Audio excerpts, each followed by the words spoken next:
Hey everyone, so welcome back to my YouTube channel. और आज हम स्टार्ट करेंगे अपना रिवीजन एसए 250। ठीक है, okay. So SA 250 basically deal with the consideration of laws and regulation in an audit of financial statement. In an audit of financial statement laws and regulation का क्या क्या रोल है, उसके regarding ये पूरा का पूरा ऐसे डील करता है। देखो यार, जब आप ऑडिट करने जाते हो तो आपको और भी जो लॉज एंड रेगुलेशन है उनके कंप्लाइंस है या नहीं है, तो वो सब भी आपको चेक करना होता है। बेसिकली कोई इन्वायरमेंट का लॉ है तो उस पर्टिकुलर इन्वायरमेंट के जो लॉ है, उनकी जो कंप्लायंस है, जो भी रेगुलेशंस है, उनको फॉलो किए जा रहे हैं नहीं जा रहे हैं, आपको जस्ट एक कंसर्न कंफर्म करना है और पूछना है मैनेजमेंट से। और मैनेजमेंट से पूछना है कि भाई तुम्हें पता है कि तुम्हारी कंपनी के ऊपर, तुम्हारी जो ऑर्गेनाइजेशन है, एंटिटी है, इसके ऊपर कौन कौन से लॉज एंड रेगुलेशन एप्लीकेबल है। तो ये सारी चीजें यहाँ पे डिस्कस करते हैं। फटाफट क्विकली देख लेते हैं क्या मुद्दा है इस चैप्टर में। स्कोप क्या रहेगा? स्कोप में basically auditor responsibility to consider laws and regulation while performing audit of financial statement. Thus, asset doesn't deal with the other assurance engagement in which the auditor is specifically engaged to test and report just separately on a compliance with the specific laws and regulation. You got the point? आपको सिर्फ check करना है कि आपकी क्या consideration, आपने law को consider किया है, क्या रेगुलेशंस फॉलो कर रहे हो, क्या नहीं कर रहे हो। ये सारी चीजें आपको यहाँ पे ध्यान दे के चलनी है। ओके, सो तो effect of laws and regulation, फटाफट मेन पॉइंट पढ़ते हैं।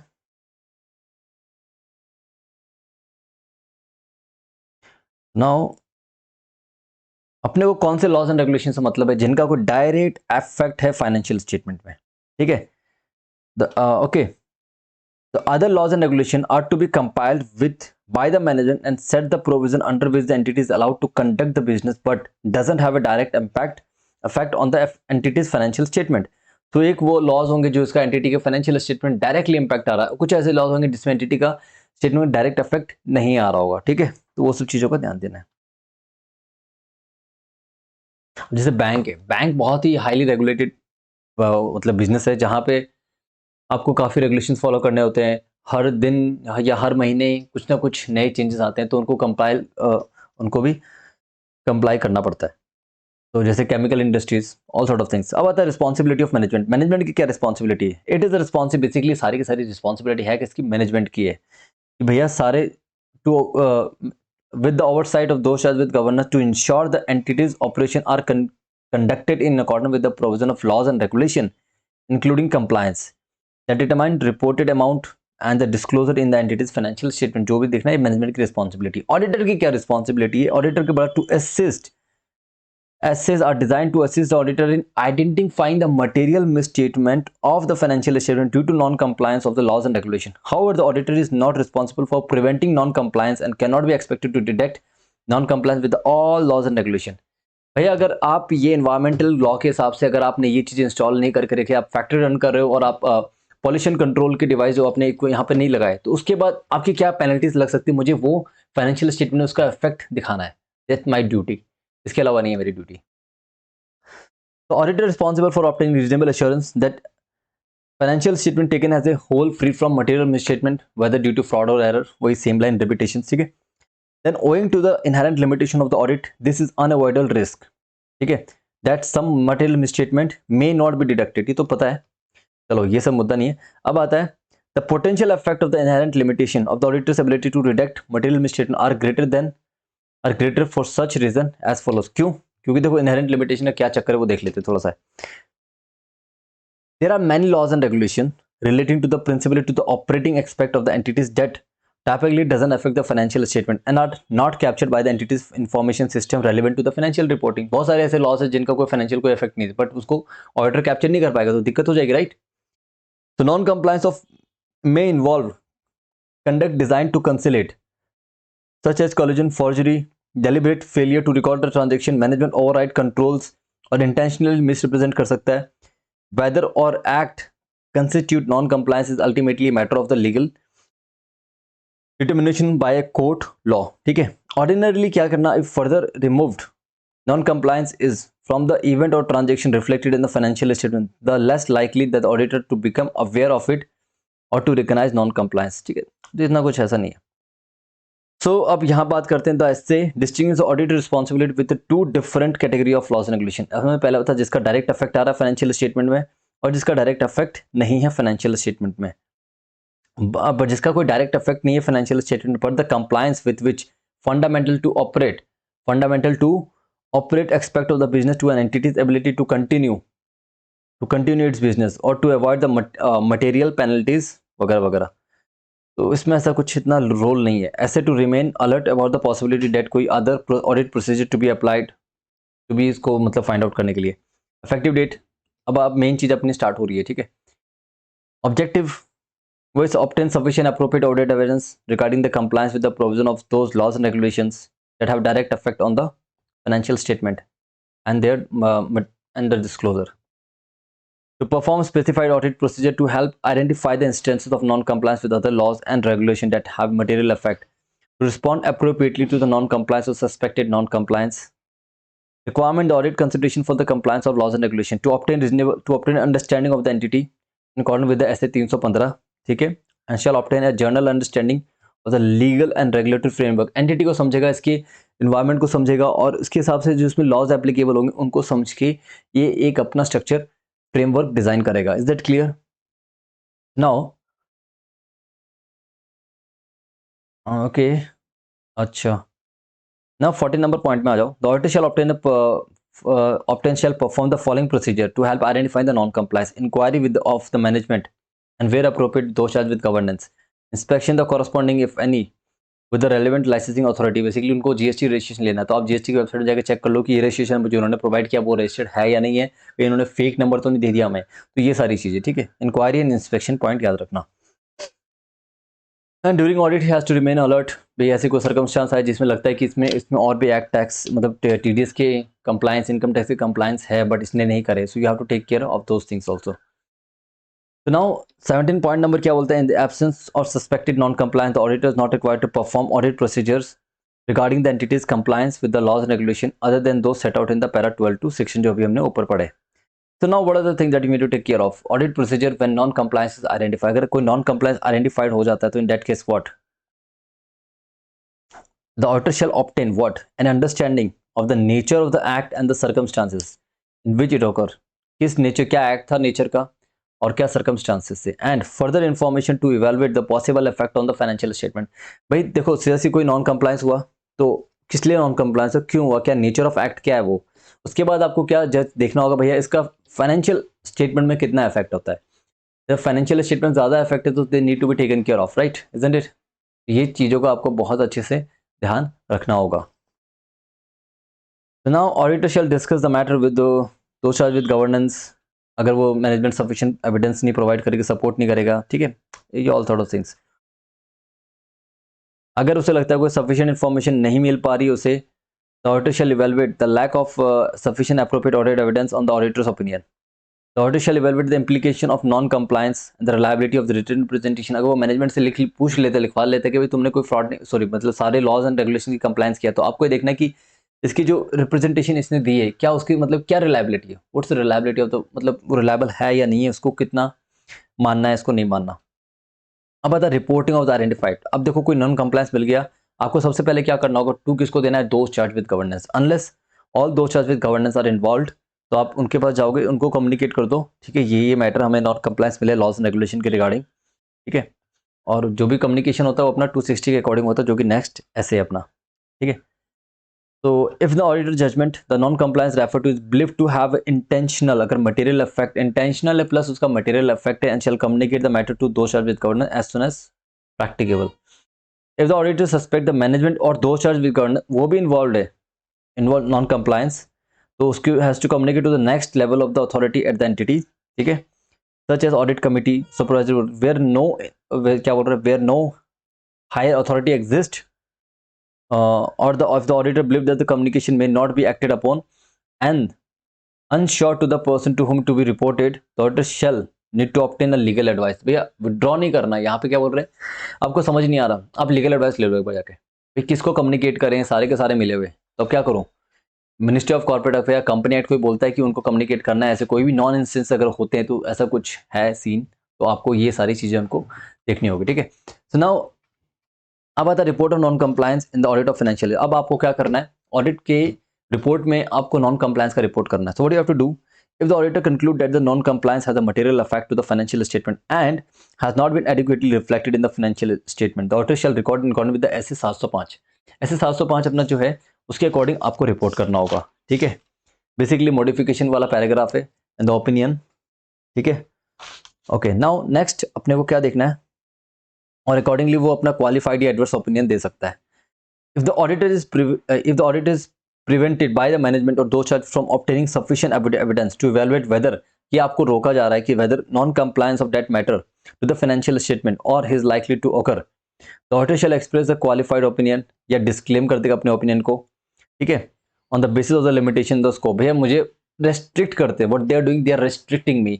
अगर मुझे restrict करोगे तो मैं कैसे करूँगा काम, ठीक है। सो ये चीज़ों का उनको ध्यान देना पड़ेगा।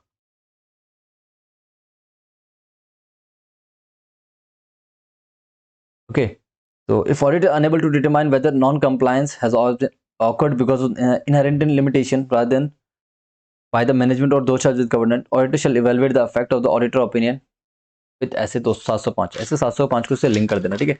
Now the reporting of the non compliance to the regulatory, क्या बोल रहा है, reporting of non compliance to the regulatory and enforcement. भैया जिस एक्ट का उल्लंघन हुआ है ना, उसी को जाके बता दो, उन्हीं के जो डिपार्टमेंट है, अथॉरिटी है, उनको जाके बता दो, ठीक है। वो देखेगा कि अगर उस एक्ट के अकॉर्डिंग या रेगुलेशंस के अकॉर्डिंग उसको बनता है कि रिपोर्ट करो, तो वो ऑडिटर जरूर उसे रिपोर्ट करेगा। डॉक्यूमेंटेशन, जितना भी document, the auditor shall document the identified और suspected non compliance with the laws and regulation where applicable, those charge with governance and other parties outside the entity. तो इसमें ऐसा कुछ भी नहीं था, इतना सिंपल सा ऐसे था, बहुत ही सिंपल सा। तो चलो अब बढ़ते हैं नेक्स्ट ऐसे की तरफ, जो कि अपना 260 है। 260 बोलता है कम्युनिकेटिंग विद दो चार्ज विद गवर्नेंस। यहाँ पे बात करेंगे स्कोप क्या है। स्कोप बड़ा सिंपल है ऐसे का, देखो, the asset doesn't establish the requirement regarding the auditor communication with the entity's management or owner unless they are also charged with the role of governance। जिनका रोल ऑफ गवर्नेंस में है ना, उसी के साथ कम्युनिकेट करने का अपने को यहाँ पे बातें करके चल रहा है। एम ही नहीं किसी से बातें करने बैठ जाओ, नहीं। जिनका कोई ना कोई कंट्रोल है, कोई ना कोई बात है जिससे कि मैनेजमेंट से उनसे बात करा सकते हैं, ठीक है। तो बेसिकली जिनका गवर्नेंस का रोल है, उनसे कम्युनिकेशन की बात यहाँ पे चल रही है। तो it should be effective to way communication होना चाहिए, ठीक है। ऐसे provide for the over reaching framework, और इसने कुछ आइडेंटिफाई करे सम ऑफ द मैटर विच, जो कि आपको कम्युनिकेट करने हैं। तो रोल ऑफ कम्युनिकेशन इतना कुछ इंपॉर्टेंट नहीं है। तो the auditor obtaining from the 240 relevant to the audit, nothing much. Although the auditor is responsible, ये वाला पैराग्राफ देखो, for communicating the matter requiring the assess, management also have responsibility to communicate matter to the those charged with governance. तो communication by the auditor doesn't relieve the management of their responsibility. देखो, ये responsibility basically management की होती है कि वो कोई भी फ्रॉड या कुछ भी गलत हो, कुछ भी हो, किसी का कंप्लायंस हो, नॉन कंप्लायंस हुआ, तो उसको रिपोर्ट कहाँ पे करेगा, कौन करेगा एक्चुअली में, बेसिकली मैनेजमेंट का काम है, ना कि ऑडिटर का। फिर भी कहीं ना कहीं ऑडिटर मैनेजमेंट की रिस्पॉन्सिबिलिटी से खत्म, छुटकारा नहीं मिल जाता इनको, ठीक है। अगर वो इस चीज़ से बचना चाहते हैं तो ऐसा नहीं हो सकता, ठीक है। तो ये पॉइंट बोलना चाहता है। So basically management primary responsibility किसकी, मैनेजमेंट की प्राइमरी रिस्पॉन्सिबिलिटी, और management have to take this things on important basis. Clear cut communication होना चाहिए, कोई कन्फ्यूजन नहीं चाहिए, रिटर्न में करो कम्युनिकेशन, ज़्यादा बेटर है। तो ऑब्जेक्टिव क्या है, ये बात करेगा यहाँ पे। Objective, responsibility for auditor, information relevant to the audit, timely observation, आपको टाइमली प्रोवाइड करना, सिग्निफिकेंट वगैरह सब छोड़ो, ये सब इफेक्टिव टू वे कम्युनिकेशन होना चाहिए। ये नहीं कि आपने बोला, उन्होंने सुना और कोई रिस्पॉन्स नहीं किया, तो इट्स उसे हम इफेक्टिव कम्युनिकेशन नहीं बोलेंगे। It should be effective to way communication. तो ये रिस्पॉन्सिबिलिटी ऑफ ऑडिट हो गया, ये सब चीज़ें तो अपनी खत्म है, ठीक है। डेफिनेशन, दो चार्ज मैनेजमेंट कौन होता है, ये सब छोड़ो यार, बच्चे वाले काम है क्या। रिक्वायरमेंट, दो चार्ज विद गवर्नेंस के साथ क्या क्या रिक्वायरमेंट है। तो communicating with the sub group of those charge with governance, if the auditor communicate with the sub group of those charge with governance of an audit, ठीक है, the auditor shall determine whether the auditor also need to communicate with the governing body or not, ठीक है, where all those charge governance are involved in the managing the entities। तो आप उनसे communicate कर लो, कोई दिक्कत नहीं। the auditor shall nothing less be satisfied that the communication with the person with the management responsibility adequately inform of those with the or those with whom the auditor would otherwise communicate in their governance capacity। Matters to be communicated, this is the question that can become in the examination that you have to take care of। So what are the matters to be communicated? The auditor is responsible for forming an opinion and expression, responsible for forming an opinion, basically auditor is responsible forming an opinion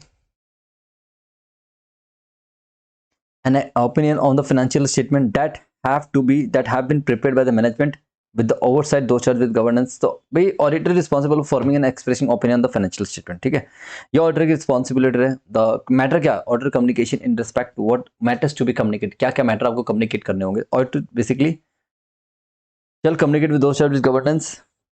responsibility of auditor, क्या उसको communicate करके, the responsibility of auditors, number 1. Number 2, the auditor responsible forming opinion बताएगा. The auditor of the financial statement doesn't relieve the management and those charged with governance of the responsibility. भाई मेरा क्या plan scopes and timing है, ये second point जो बताएगा. Overview of the plan scope and timing and include the communicating about the significant deficiency identified by the auditor. What are the significant findings from the audit. The auditor shall communicate with those charged with governance significant qualitative aspect of the entity's accounting practice including accounting policies, accounting estimate, financial disclosures, ये सारी where applicable. कोई significant difficulties if encountered during the audit unless all those charged with governance are involved, significant matter arising during audit that were discussed and subject to the correspondence with the management and written representation of the auditor written representation the auditor is requesting. तो ये सारी चीजें उनको ध्यान देनी होगी. तो पहला क्या है, क्या ऑडिटर की क्या रिस्पॉन्सिबिलिटी वो उसको बताना पड़ेगा. So first thing that you have to take auditor responsibility in respect to the audit of financial statement. Second that the plan scopes and timing of the audit.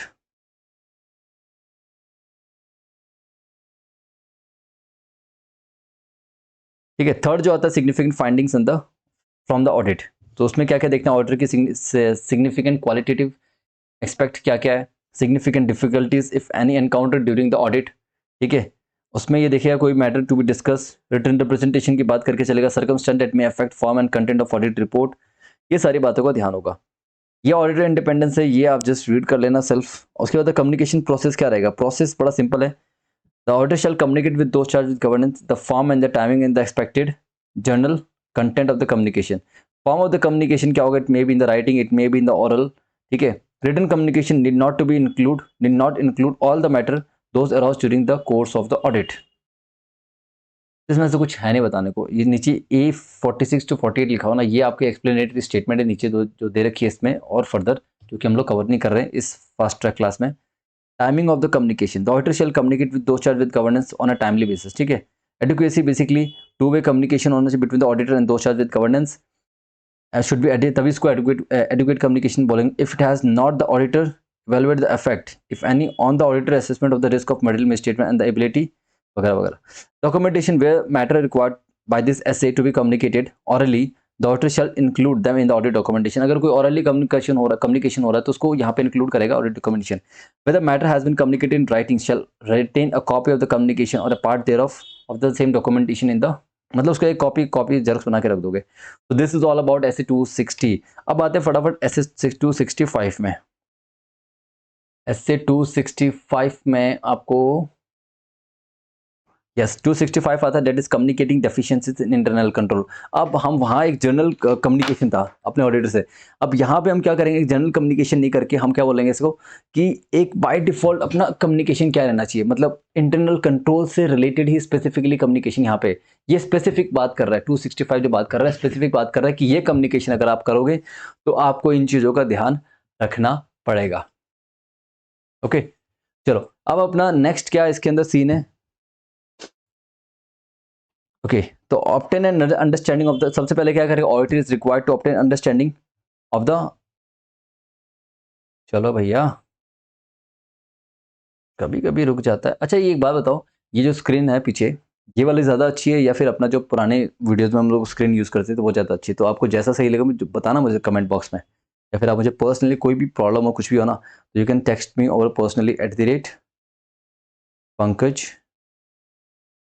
Basically मेरा नाम ही है पंकज मोयल. ये मैसेज कहाँ भेजना है आपको, टेलीग्राम में. Guys is that clear. So you can send me a telegram message @Pankaj Moel. You will find me over there. So it's so simple.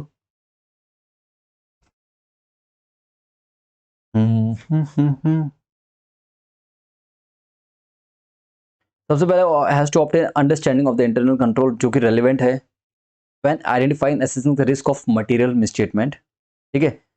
To design audit procedure that are in appropriate circumstances but not for the purpose of expressing on opinion of. देखो भैया हमारा काम internal control की effectiveness पे देना नहीं है.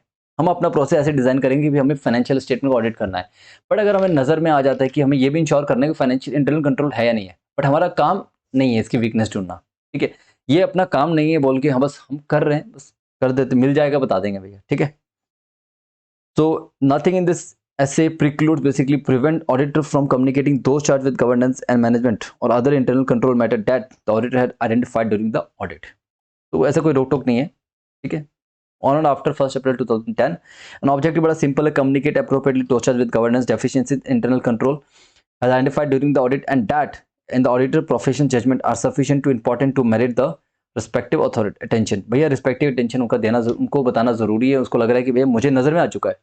Being auditor, जो बंदा इतना वो क्या बोलते हैं, चीज़ों को अच्छे से देखता है, चीज़ों को अच्छे से ध्यान रखता है, उसकी नज़र में कोई चीज़ आ जाए तो वो कैसे ना बताए, कैसे कैसे नहीं बताऊं तुझे, ये सारे पॉइंट्स, ठीक है। अब बात रिक्वायरमेंट क्या है, the SSL determine whether on the basis of the audit work perform the auditor has identified one और मोर डेफिशिएंसीज, अगर है तो बताओ, अगर आइडेंटिफाइड वन और मोर डेफिशिएंसी और शैल डिटरमाइन इंडिविजुअली और इन कॉम्बिनेशन, क्या वो सिग्निफिकेंट डेफिशिएंसीज है, या अकेली खुद या फिर कोई सिग्निफिकेंट मिला के, दो तीन चीज़ों को मिला के क्या उसका सिग्निफिकेंट है, सिग्निफिकेंट मतलब मटेरियल है नहीं है।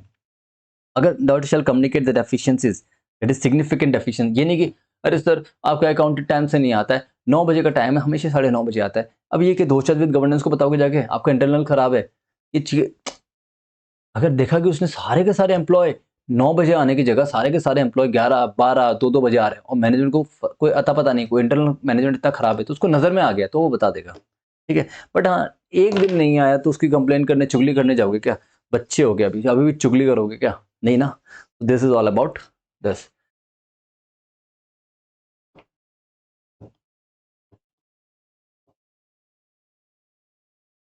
The auditor shall determine whether on the basis of the audit work performed, the auditor has identified one or more deficiencies in the internal control or not. The auditor has identified one or more deficiency वगैरह ये सारी बातें यहाँ पे significant हम कर चुके हैं, ठीक है।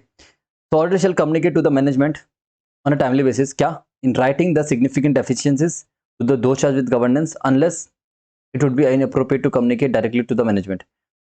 Other deficiencies not to be communicated, मतलब only significant, not to be communicated to the management but other parties, and that the auditor profession judgment are of the sufficient importance to merit the management attention।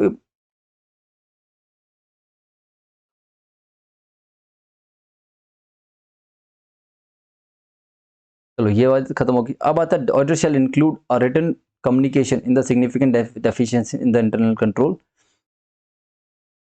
मतलब a description of the deficiencies explaining the potential effect and the sufficient information to enable the those charged with governance to understand the context of the communication। The auditor shall explain that क्या content of the written communication क्या क्या होंगे।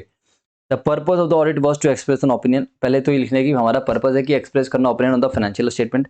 Number 2 point हम जो देखेंगे, the audit included consideration of internal control relevant to the preparation of the financial statement in order to design audit procedures that are appropriate in circumstances but not for the purpose of expressing opinion on the effectiveness of internal control। हमारा काम नहीं है कि हम आपके internal deficiencies में क्या लोचा हुआ क्या नहीं हुआ है उसको देखना हमारा कार्य नहीं है। Is it clear? So now the matter to be reported are limited to those charged with governance and identified during the audit and एक सेकेंड गाइस, एक सेकेंड, वंस।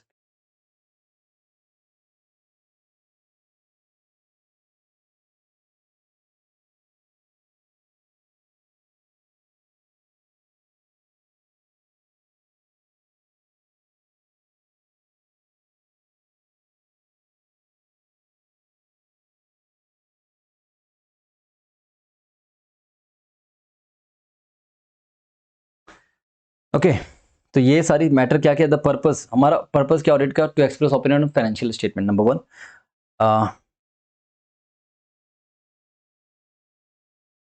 उसके बाद हमें क्या बताया, the audit included consideration of internal control relevant to the the auditor, the audit included the consideration of internal control relevant to the preparation of financial statement in order to design the audit procedure that are appropriate in circumstance but not to provide expression opinion on the effectiveness of internal control, and the matter being reported are limited to the deficiencies that are being identified during the audit वगैरह ये सारी चीज़ों का आपको ध्यान देना है।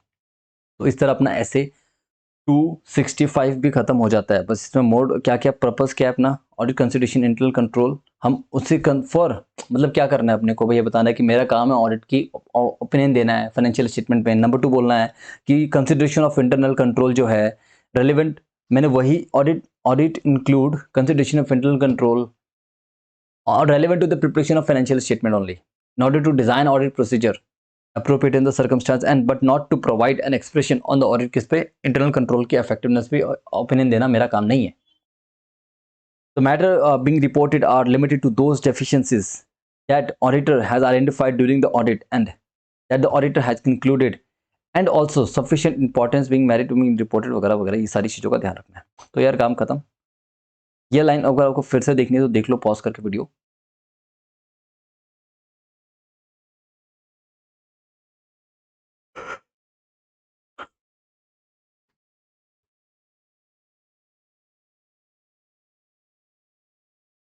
ये सेल्फ है, बाकी आपको टाइम मिला तो देख लेना, नहीं तो कोई बात नहीं। नाउ द मोस्ट इंपॉर्टेंट ऐसे मेरे हिसाब से ये वन ऑफ द इंपॉर्टेंट ऐसे है और रिसेंटली रिवाइज हुए 2018 में इसका कुछ रिवाइज रिविजन्स हुए हैं, कुछ अमेंडमेंट्स आए हैं छोटे मोटे। तो ये ऐसे अपन लोग देखेंगे नेक्स्ट वीडियो में। इस वीडियो को यहीं खत्म करते हैं। Guys thank you so much watching this video, अभी के लिए इतना ही, ठीक है। तो ओके, तो the like subscribe and share and guys thank you so much watching this video, bye bye, नमस्ते।